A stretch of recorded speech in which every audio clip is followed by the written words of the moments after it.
बिद्री परिसरातील स्थानिक नागरिकांच्या आरोग्य आणि पर्यावरणाच्या संरक्षणाला बिद्री साखर कारखाना व्यवस्थापन सर्वोच्च प्राधान्य देतं. राखेमुळे निर्माण झालेल्या तक्रारींचं तातडीनं निवारण करण्यासाठी प्रशासन कटिबद्ध आहे, अशी ग्वाही कारखान्याचे कार्यकारी संचालक एस.एन. घोरपडे यांनी बिद्री इथं पत्रकारांशी बोलताना दिली. बिद्री साखर कारखान्यामुळे बिद्री, बोरवडे आणि परिसरातील गावात प्रदूषण होत असल्याच्या तक्रारी कारखाना प्रशासनाकडे आल्या होत्या.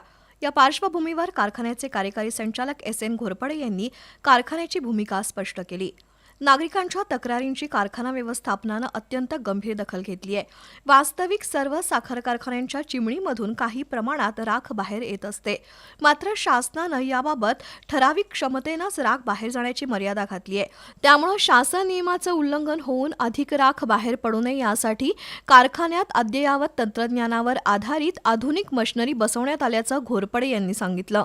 आता कारखान्यात जे काही बसलेले मशिनरी आहेत प्रदूषणाच्या संदर्भातच्या शासनाच्या नियमाप्रमाणे जे आहे ते आपण बसवलेलेच आहेत.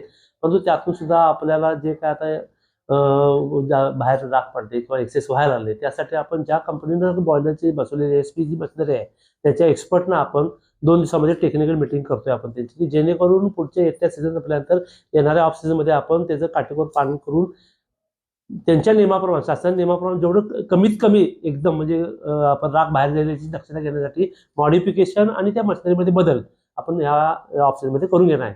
त्याबद्दल आपण जवळजवळ 5 ते 6 कंपन्यांना बोलवलेलं आहे. त्यामध्ये एक्सपर्ट असणाऱ्या कंपन्यांना बोलवून घेतलेलं आहे आपण. परिसरात काही प्रमाणात राखेची समस्या निर्माण झाल्याची तक्रार आली असून संबंधित विभागाच्या निष्णात तज्ज्ञांना तातडीनं बोलावून घेतलंय. 2 दिवसात ते कारखान्यावर येत असून सर्व आवश्यक तांत्रिक उपाययोजना करणार असल्याचं घोरपडे यांनी सांगितलं.